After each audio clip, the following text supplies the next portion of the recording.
Dans les années 50, après l'incident de Roswell au Nouveau-Mexique, de nombreuses personnes de par le monde ont affirmé être entrées en contact avec des extraterrestres. Certains les auraient vus de près, d'autres seraient montés à bord de leur vaisseau. D'autres encore disent avoir dialogué avec ces êtres venus d'ailleurs. Si la plupart des faits rapportés étaient en fait des mystifications, le doute planait encore sur quelques-uns d'entre eux, jusqu'à maintenant. 2 hommes vivant à 800 km l'un de l'autre ont fourni de nombreuses vidéos montrant les rencontres rapprochées qu'ils ont vécues. Alors là, j'ai mis la caméra en mode infrarouge. J'avais jamais vu ça. Ils voient des disques, des lumières et des sphères étranges. J'ai conduit jusqu'à la sphère qui s'est divisée en 2. Ils perçoivent tous les deux une communication. Je suis convaincu que tout cela mènera à une rencontre avec une entité biologique. Présenteraient-ils tous les deux la même anomalie médicale? Il y a effectivement une anomalie.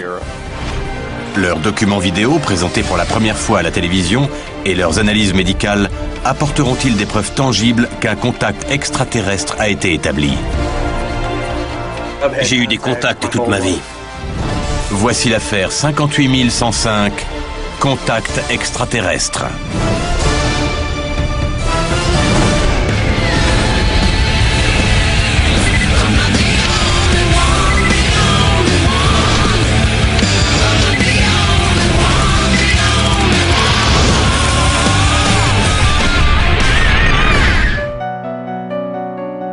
Le 5 septembre 1977, la sonde spatiale Voyager 1 quitte la Terre en direction de Jupiter, Saturne et même au-delà, avec à son bord du matériel technologique de pointe.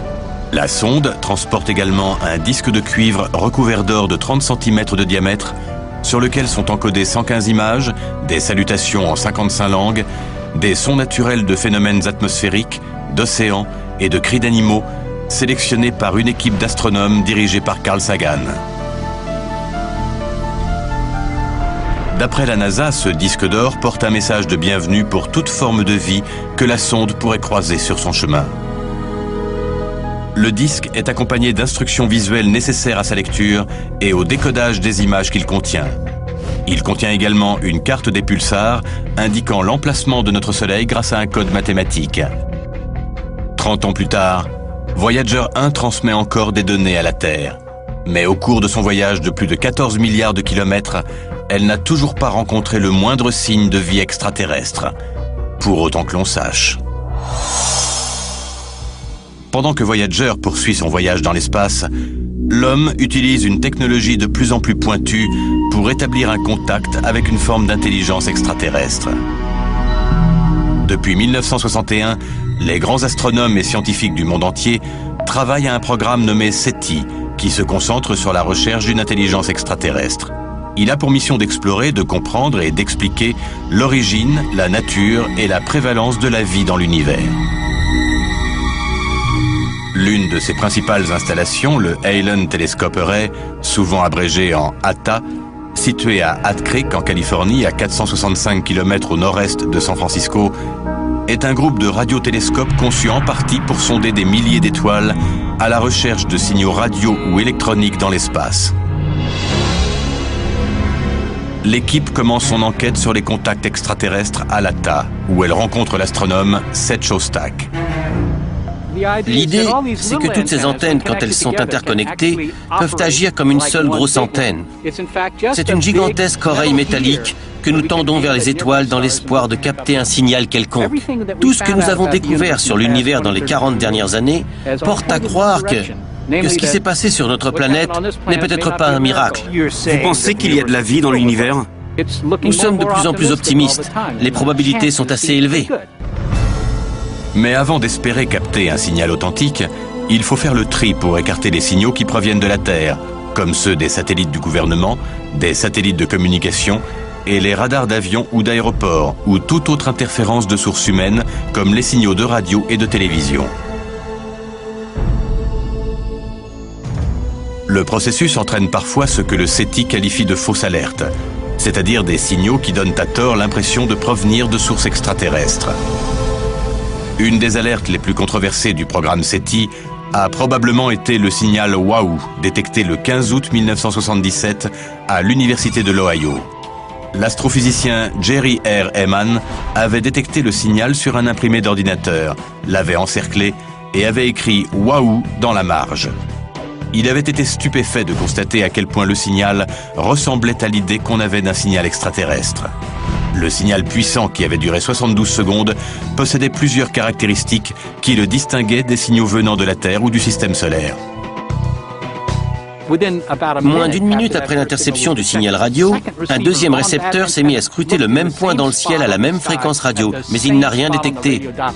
Quand un signal n'est perçu qu'une seule fois, ce n'est pas de la science. Mais la disparition du signal semble pouvoir se justifier. En supposant qu'une balise extraterrestre émette un signal intermittent, il aurait fallu que les télescopes soient pointés sur le point d'origine jusqu'à l'arrivée du signal suivant.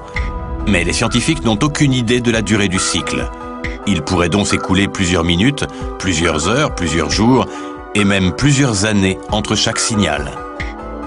Étant donné que les scientifiques du réseau SETI orientent leurs antennes vers des zones d'intérêt qui changent de jour en jour, une transmission peut passer inaperçue. Plusieurs tentatives ont été faites depuis ce jour pour retrouver le signal WAHU, mais sans succès. Et la science attend encore une explication. Il y a des gens qui, comme moi, croient qu'il y a une forme de vie intelligente dans l'espace, et ils y croient assez pour chercher 24 heures sur 24, 7 jours sur 7. Au laboratoire de l'ATA, l'équipe se familiarise avec les méthodes employées par les scientifiques du SETI pour chercher des signes de contact extraterrestre. S'il y a 56 millions de canaux et qu'on les sonde une fois par seconde, on obtient 56 mégaoctets de données à la seconde. Nous avons de nombreux points communs avec Seth Shostak et les gens du SETI. Au fond, nous recherchons la même chose, une preuve qu'on a des voisins dans l'espace. Vous dites qu'ils sont là-haut, et nous qu'ils sont déjà ici. On devrait pouvoir trouver un terrain d'entente. Le réseau comptera bientôt 350 télescopes et outils qui permettront de sonder plus de 10 000 étoiles et de recueillir dans les 20 prochaines années 1000 fois plus de données que n'en ont accumulé à ce jour tous les projets mondiaux combinés. Avec cette puissance, les experts du SETI espèrent intercepter un premier signal extraterrestre d'ici 2025. La probabilité scientifique d'un contact extraterrestre ayant été établie, l'équipe part à la recherche de preuves matérielles que ce genre de contact est déjà courant sur Terre. Ils ont repéré 2 hommes affirmant avoir été contactés. Ces 2 hommes vivent dans 2 villes différentes et ont filmé de mystérieuses sphères colorées près de leurs résidences respectives. Ils pensent que les extraterrestres chercheraient à entrer en contact avec eux. Les contacts avec des extraterrestres sont souvent qualifiés de rencontres rapprochées, qui ne sont pas toutes identiques et sont divisées en 5 catégories en fonction de leur intensité. Une rencontre du premier type correspond à l'observation d'un engin étrange ou de lumière qui ne s'apparente à aucune technologie humaine, à une distance de 150 mètres ou moins. Une rencontre du deuxième type comporte des effets physiques vus ou ressentis comme de la chaleur, des radiations, une paralysie temporaire ou des interférences dans les signaux télé ou radio. Le troisième type implique l'observation d'êtres vivants de très près. Le quatrième type est l'enlèvement. Et le 5e type correspond à la communication, une connexion complète et réciproque entre un extraterrestre et un être humain.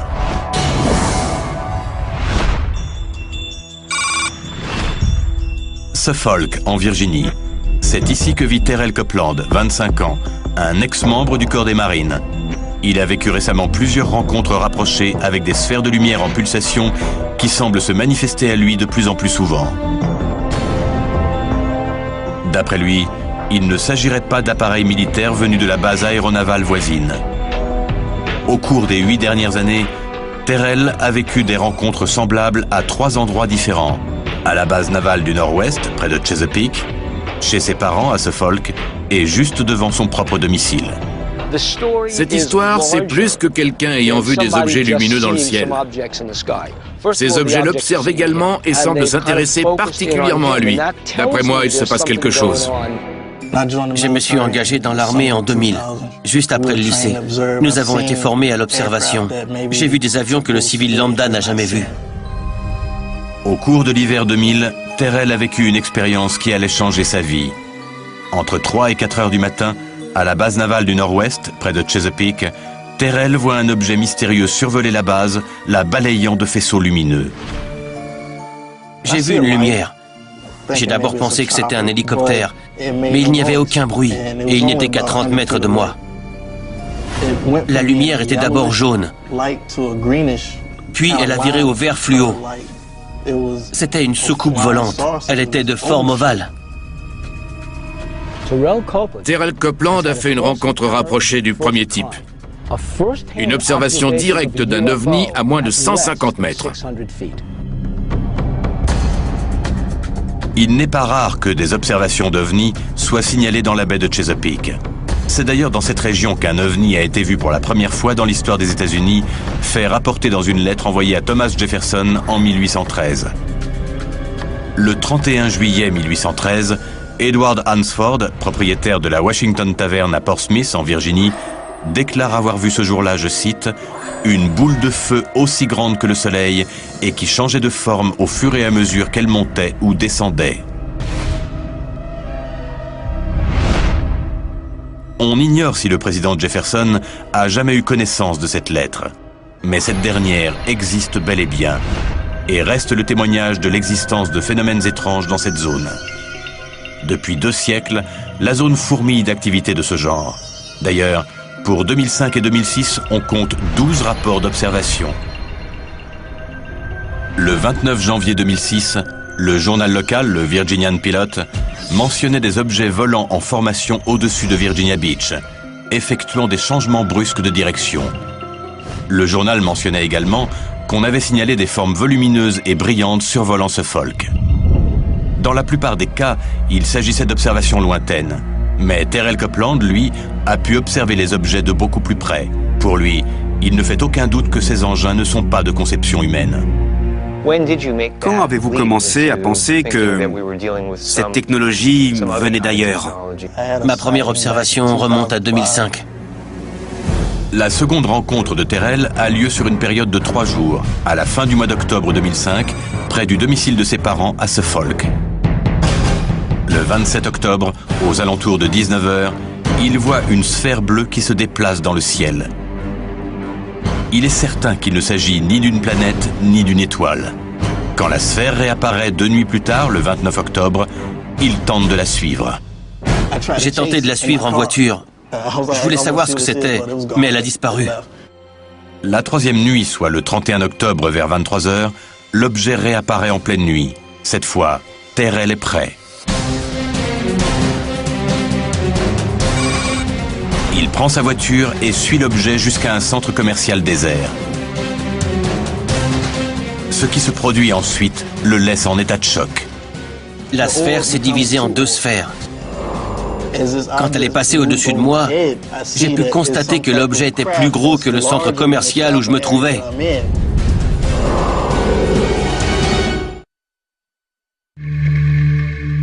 À Suffolk, en Virginie, fin octobre 2005, Terrell Copeland aperçoit à 3 reprises une étrange sphère de couleur bleue. J'ai suivi la sphère en voiture et elle s'est divisée en 2. La 3e nuit, le 31 octobre, il a suivi le globe jusqu'à un centre commercial désert où une chose incroyable s'est produite. Il va bientôt vivre sa 2e rencontre rapprochée avec les extraterrestres. Le vaisseau triangulaire étant stationnaire à 150 ou 200 mètres au-dessus de Terrell. Il remarque que les 2 sphères sont en réalité 2 lumières intégrées au vaisseau. Par la suite, Terrell déclarera au journal Virginian Pilot « J'ai d'abord cru que c'était un avion furtif, comme le bombardier de l'Air Force qui échappe au radar. Mais quand j'étais militaire, j'ai vu de nombreux appareils, et nous n'en avons pas d'aussi grands. » Terrell a observé des ovnis de nombreuses fois, toujours à moins de 150 mètres. C'est ce qu'on appelle des rencontres du premier type. Ces observations répétées me laissent penser que ce n'est pas juste une histoire de vision d'ovnis, mais qu'on a cherché un contact. 1 an et demi plus tard, Terrell fait une autre rencontre rapprochée qui, d'après lui, est bien différente. Le 5 mars 2007, à environ 20 h 05, il sent une présence devant chez lui. Il se saisit de sa caméra et sort. Il va voir une chose incroyable. Il y avait deux objets à environ 10 mètres de moi. Les deux objets flottent sur place. Puis l'un commence à se comporter de façon très étrange. C'était une grande sphère qui changeait très rapidement de couleur. Pour de nombreux ufologues, ces changements de couleur seraient une façon de communiquer. C'est ce que je crois. Ces changements de couleur sont-ils une sorte de code morse? Est-ce une forme de communication que les extraterrestres utilisent pour nous contacter? Terrell a-t-il assisté à une communication entre les deux objets ou ces derniers ont-ils tenté de communiquer avec lui? L'équipe se rend sur les lieux pour tenter de mieux comprendre. Voilà l'endroit exact où ça s'est produit le 5 mars 2000. Il y avait une sphère qui dégageait une lumière blanche juste au-dessus de ce bâtiment. J'ai regardé dans cette direction et j'ai vu un autre objet. Le deuxième objet se met à changer de couleur rapidement. Pour Terrell, ces signaux trépidants étaient une façon pour l'engin de communiquer avec l'autre sphère monocolore qui se trouvait au-dessus du bâtiment. Mais il se déplace et s'aperçoit alors que l'autre objet le suit. Quand je suis revenu à ma voiture, l'engin s'est positionné à environ 10 ou 15 mètres au-dessus des arbres. Puis j'ai arrêté de filmer et l'objet est parti parce que, d'après ce que j'ai vu, un hélicoptère de l'armée approchait. L'hélicoptère est arrivé et les objets ont disparu. Oui, j'ai regardé vers l'hélicoptère, puis j'ai vu que l'objet était parti. Terrell est un ancien marine. Il a l'habitude d'observer. Il connaît tous les types d'appareils militaires. S'il me dit qu'il a vécu une expérience qui a changé sa vie, je suis prêt à le croire pour ces raisons-là. Mais je trouve tout de même étrange que nous soyons si près d'une base militaire.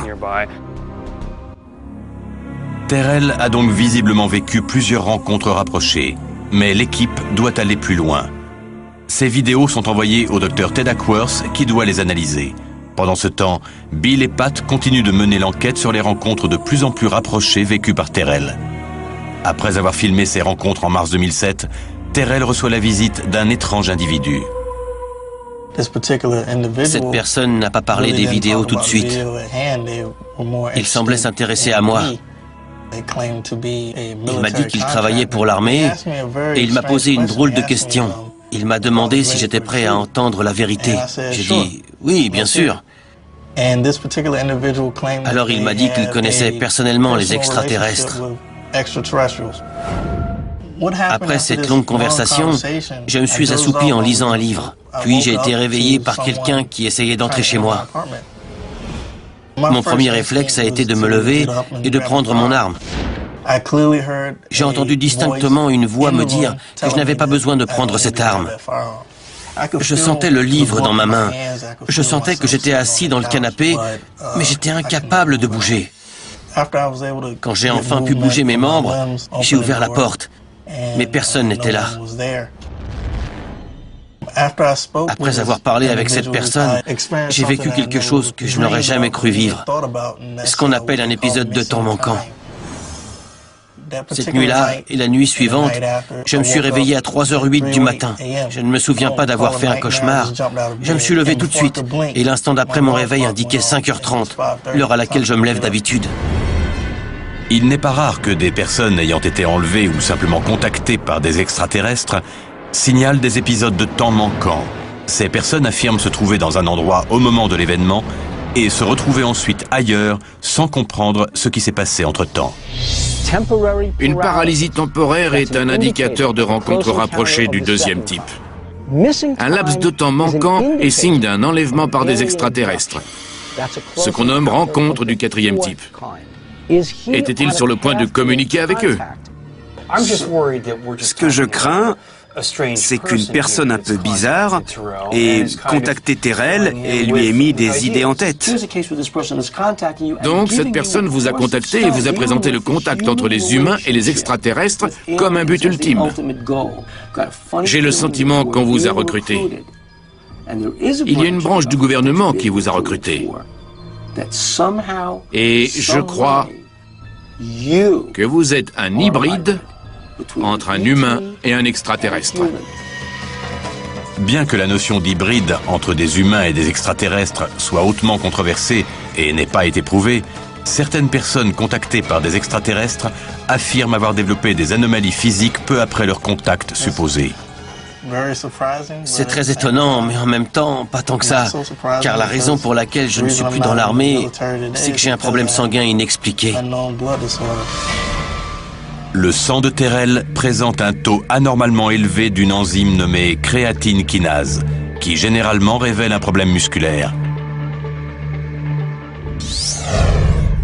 D'après le bilan médical effectué par l'armée, le taux de créatine kinase dans le sang de Terrell s'élève à 2000 unités par litre de sang.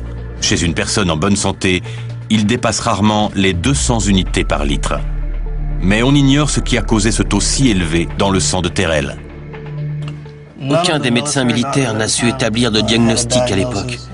Cela les laissait très perplexes. Les médecins militaires n'ayant pu trouver la cause du taux élevé de cette enzyme, Terrell a été démis de ses fonctions après seulement 2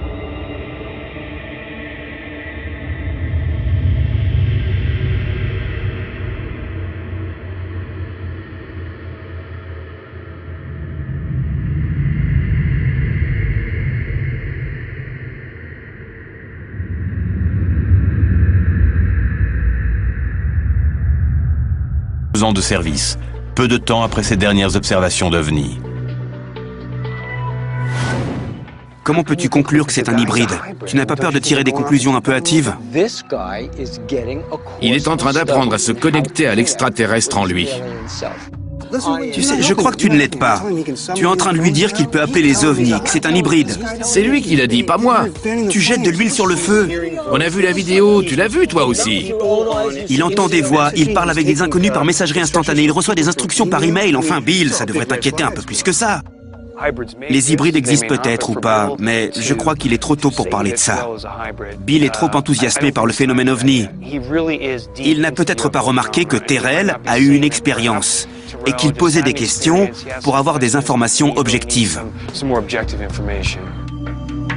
Les rencontres rapprochées vécues par Terrell sont-elles les prémices d'une rencontre rapprochée du 5e type, c'est-à-dire un véritable contact avec les extraterrestres? L'équipe conclut qu'elle doit analyser encore les vidéos de Terrell et trouver une explication à ses problèmes sanguins. L'équipe poursuit son enquête, tandis que Terrell passe une batterie de tests visant à savoir quels effets inconnus peut induire son anomalie sanguine. Cette vidéo prise par Michael Lee Hill de Cleveland dans l'Ohio sur les eaux du lac Erie serait-elle une autre tentative de contact par les extraterrestres? Et quels sont ses points communs avec la vidéo prise par Terrell Copeland à 800 km de là? Ce que nous voyons ici a les mêmes caractéristiques de vol que d'autres objets que nous avons vus ailleurs. L'équipe enquête actuellement sur le cas de Terrell Copeland. Celui-ci a filmé 2 ovnis qui auraient essayé d'entrer en contact avec lui. Peu après, il a reçu la visite d'un étrange individu et a vécu une expérience de temps manquant. L'équipe pense que tout cela est le signe d'un premier contact avec les extraterrestres. Mais les histoires de contact extraterrestre ne datent pas d'hier. Certaines se seraient déroulées il y a plusieurs siècles. En 1758, le Suédois Emanuel Swedenborg publie « Des terres dans notre monde solaire » où il narre ses voyages extraterrestres. Il y affirme avoir voyagé à travers le système solaire et avoir vu des êtres vivants sur Saturne, Mars, Vénus et de nombreuses autres planètes. Il est intéressant de noter que ces voyages ne l'auraient mené que jusqu'à Saturne, la plus éloignée des planètes connues à l'époque. En 1900, Théodore Fournoy, professeur de psychophysiologie à l'Université de Genève, a rapporté le récit d'Helen Smith, une médium qui affirmait avoir visité Mars. Durant une séance, le 22 août 1897, elle a écrit cette phrase en langue soi-disant martienne, un langage qu'elle pouvait aussi parler. Elle continua toute sa vie à affirmer avoir eu des contacts avec les extraterrestres et a même réalisé une série de tableaux dépeignant ses expériences. À partir du XXe siècle, on recueille pour la première fois des témoignages de visites extraterrestres sur Terre. Le 11 mai 1957, dans le désert de Mojave, Wayne Zhao, un expert en renseignement militaire, voit se poser un engin. Il affirmera avoir établi un contact avec les êtres qui étaient à l'intérieur. J'étais à quelques mètres du vaisseau. L'expérience a duré toute la nuit et on m'a montré des choses qui concernent le futur de cette civilisation. À la suite de son expérience, Aou a été interrogé plus de 2 heures par la CIA, qui a toutefois décidé de ne rien révéler de l'affaire. Mais certains témoignages récents sont assez inquiétants. 1983, Yorktown, dans l'État de New York. Une nuit, un ingénieur nommé John Falk aurait vu une masse sombre flotter au-dessus du nouveau réservoir de Croton Falls. L'objet aurait balayé le réservoir d'un rayon laser rouge, puis s'apercevant de la présence de Falk, il aurait émis un éclair de lumière blanche aveuglante. Il se réveille le lendemain matin sur le sol. En 1997, à Rancho Santa Fe, en Californie, les membres de la tristement célèbre secte Les Portes du Paradis soutiennent qu'ils sont en contact avec un vaisseau caché dans la queue de la comète Hale-Bopp et que la seule façon de survivre à la destruction de la Terre est de se suicider pour permettre à leur âme d'aller rejoindre ce vaisseau. Les allégations de contact extraterrestre ont évolué au fil des siècles, passant de communication et de visites pacifiques à des contacts violents et terrifiants. Mais quelle est la raison de cette évolution? Les rencontres récentes ne présentent-elles aucun danger ou annoncent-elles autre chose? L'équipe va à présent enquêter sur les dires d'un deuxième contacté. Cleveland, dans l'Ohio. Michael Lee Hill est un musicien âgé de 39 ans qui va souvent chercher l'inspiration sur les bords du lac Erie. Mais la nuit du 18 août 2006, il voit quelque chose qui va changer sa vie et qu'il va filmer. Durant les mois suivants, il filmera des sphères dont il ne peut expliquer l'origine sur le même lieu. Ces sphères sont-elles les mêmes que celles que Terrell Copeland a vues à plusieurs reprises en Virginie? Des sceptiques ont souligné que de nombreuses choses pouvaient expliquer la présence de ces sphères lumineuses, d'un véhicule de police à un avion. Mais pour les personnes contactées, le doute n'est pas possible. L'équipe se rend donc sur les bords du lac Erie afin de recueillir le témoignage de Michael. Bienvenue dans la réserve naturelle du lac Erie. D'après certaines personnes, ce que vous avez filmé, ce ne sont que des lumières de l'autre côté du lac. On ne voit même pas l'autre rive du lac, enfin. Il fait plus de 90 km de large. On dit aussi que ce seraient des avions ou des hélicoptères. Vous dites non, pourquoi? Nous sommes près de la centrale nucléaire de Perry. Et depuis les attentats du 11 septembre, il est interdit de survoler les centrales nucléaires. La centrale nucléaire de Perry est située à 55 km au nord-est de Cleveland. Depuis le 11 septembre 2001, des restrictions temporaires de vol sont en vigueur dans cette zone.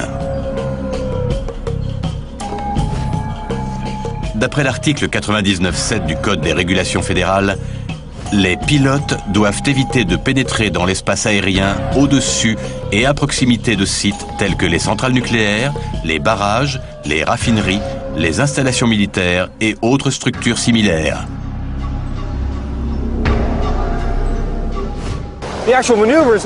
Ces objets ne bougent pas comme des aéronefs ordinaires, c'est ça? En effet, ils flottent. Ce sont des sphères solides, lumineuses et clignotantes.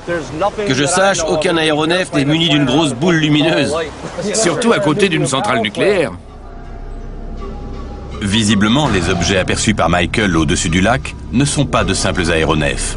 L'équipe a de bonnes raisons de croire que les rencontres répétées de Michael sont similaires à celles de Terrell et pourraient être la preuve d'un essai de contact extraterrestre.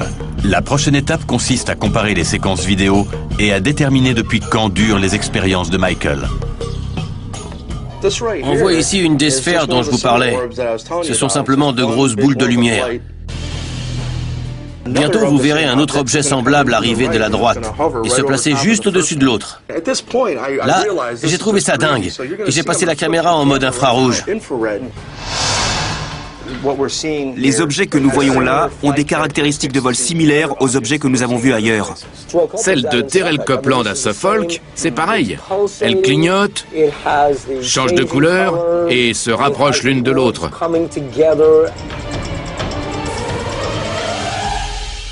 Après cette rencontre, Michael a remarqué que l'activité au-dessus du lac s'était interrompue pendant près d'1 an. En septembre 2007, il a filmé de nouvelles séquences que l'équipe va à présent visionner pour la première fois.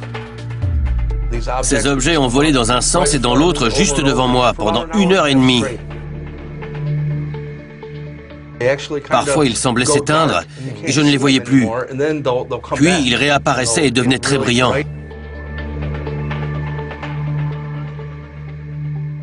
Alors, pendant que je filmais, un autre objet est apparu.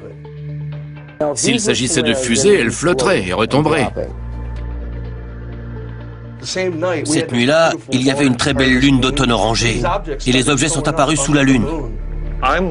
J'ai peur que le deuxième objet ne soit qu'une image fantôme dans la caméra. Une fois l'image cadrée, je jetai un coup d'œil. Toujours avec vos jumelles. Les images filmées par Michael sont impressionnantes à cause de la taille du lac et aussi parce que cette zone est interdite de survol. Cette région est déserte sur une centaine de kilomètres. Tout cela rend les lumières enregistrées par Michael Lee tout à fait remarquables.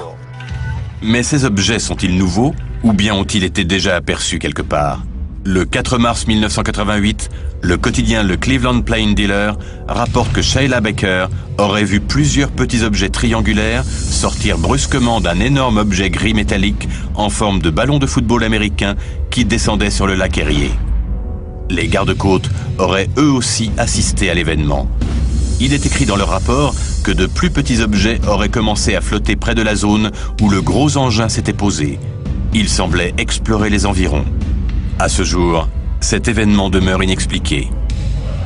La description de ces objets approchant du lac Erie rappelle étrangement ce que Michael a filmé le 18 août 2006. Les expériences de Michael datent de bien plus longtemps que ne l'imaginait l'équipe. J'ai eu des contacts toute ma vie. Serait-il face à un contacté de niveau 5?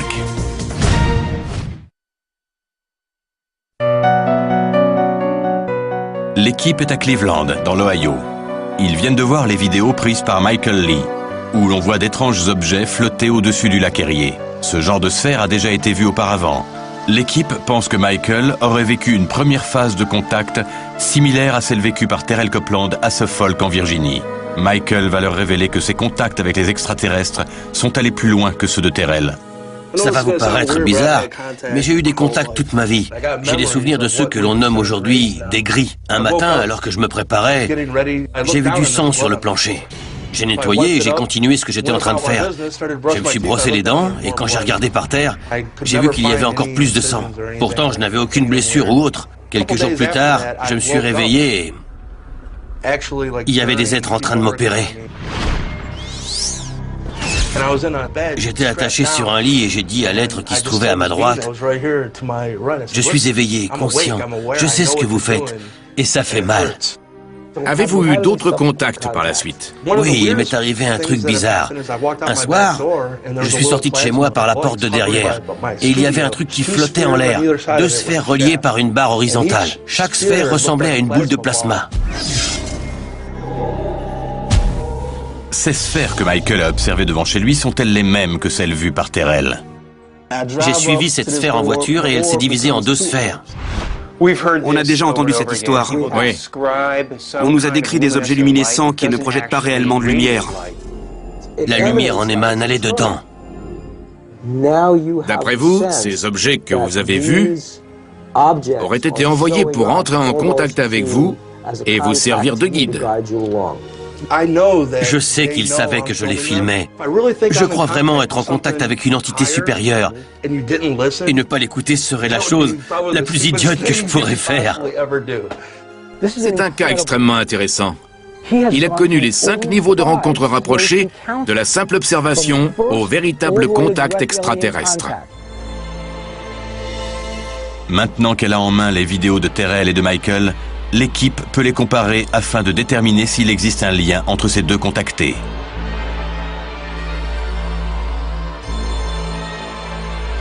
Le docteur Ted Ackworth a reçu des copies des vidéos de Terrell et Michael. Il va commencer par déterminer si les lumières que l'on y voit sont dues à des lumières parasites ou à un autre type d'interférence optique. Voilà Jeff, nous avons reçu ces 2 vidéos qui, d'après Bill et Pat, pourraient correspondre à un même objet. Je me demande pourquoi il y a un point noir au centre de cet objet. Moi aussi, je pense que la caméra a été défocalisée. Si une des caméras est mal focalisée, 3 lumières peuvent sembler en être une seule. Dans ce cas, le contour de la lumière ou des lumières paraît flou et il peut s'avérer difficile de déterminer la taille ou la forme des objets. S'agit-il d'une aberration chromatique due aux composants électroniques de la caméra? Regarde, les objets ont des halos rouges. L'aberration chromatique est imputable au fait que les lentilles de mauvaise qualité d'une caméra ne peuvent concentrer qu'une seule couleur à la fois en un même point, ce qui donne des halos lumineux, des couleurs qui bavent et des images floues. S'il s'agissait d'une réflexion interne, les objets clignoteraient tous avec la même régularité. Mais ça semble pas être le cas ici. On élimine cette possibilité? Oui, on peut. Ces ovnis supposés ont-ils des traits communs avec des lumières conventionnelles? On ne dirait pas une lumière incandescente, ni aucune lumière créée par l'homme. C'est du jamais vu en imagerie. Je sais pas ce que c'est. D'après leur façon de se déplacer et de flotter, ces lumières ne sont ni des comètes ni des météorites, et elles ne ressemblent en rien aux lumières dont doivent être munis les aéronefs. Les couleurs changeantes et le clignotement ne correspondent à aucun véhicule de police ou de l'armée. Je ne sais pas si on pourra un jour donner une explication définitive. Ces sphères vues à 800 km l'une de l'autre seraient-elles le même objet ou groupe d'objets? Au début de la vidéo de Terrell Copeland, on ne voit qu'un seul point. Et c'est à peu près la même chose sur celle de Michael Lee Hill. Quand on les compare côte à côte, on constate clairement qu'il y a sur les vidéos de Terrell et de Michael une seule sphère lumineuse. Leur apparence et leurs mouvements sont foncièrement les mêmes, mais les conditions de tournage et le maniement de la caméra sont si différents qu'il devient difficile de pousser plus loin la comparaison. Je crois discerner aussi ici un halo coloré et peut-être le même effet de défocalisation. Ces séquences contiennent si peu d'informations que même en les traitant avec un équipement de pointe, nous n'aurons pas assez de données pour déterminer avec certitude la nature de ces objets. En fait, il est très difficile d'obtenir des images de qualité avec des caméras courantes dans de telles conditions. L'équipe doit à présent comparer les expériences de Terrell et Michael sous un autre angle et opte pour l'aspect le plus scientifique qu'il leur reste, les conditions sanguines de Michael. L'équipe fait venir Terrell et Michael à Boston, afin de déterminer une fois pour toutes s'il existe un lien entre ces deux prétendus contactés. On lance les tests. Il y a en effet une anomalie. Et l'analyse finale révèle des similitudes remarquables. On dirait bien que vous avez trouvé ce que vous cherchiez.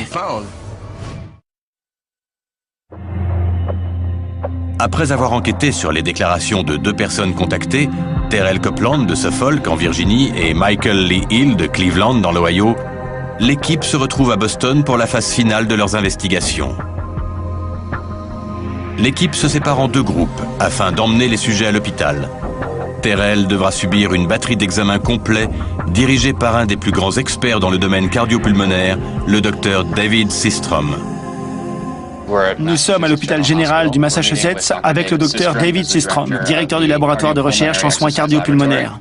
Par le passé, on a détecté dans le sang de Terrell une élévation anormale du taux d'enzyme créatine kinase, un trouble rare habituellement lié à un problème musculaire. Mais quel lien cela a-t-il avec les contacts extraterrestres? L'équipe cherche à savoir si le taux de cette enzyme est encore élevé dans le sang de Terrell et, le cas échéant, à obtenir une explication, chose que les médecins militaires n'ont pas pu fournir. Le docteur Sistrom a établi une série de tests dans ce but précis.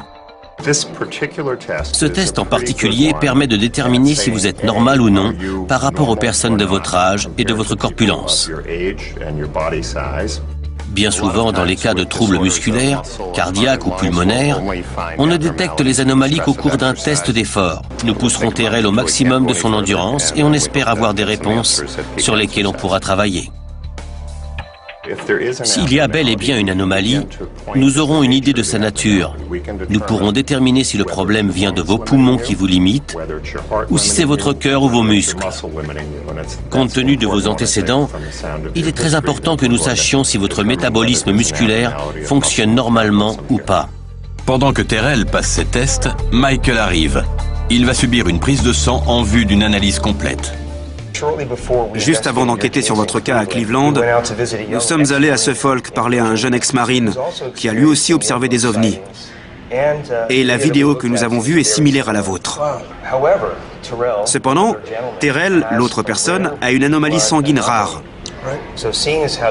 Étant donné vos observations fréquentes d'OVNI et vos contacts, nous pensons que vous pouvez avoir un genre d'anomalie sanguine. Nous allons faire analyser le sang de Michael Lee. S'il présente un taux élevé d'enzyme créatine kinase, ça pourrait être la clé de cette affaire. Ce qui est intéressant, c'est que la concentration de créatine kinase est encore élevée aujourd'hui dans votre sang.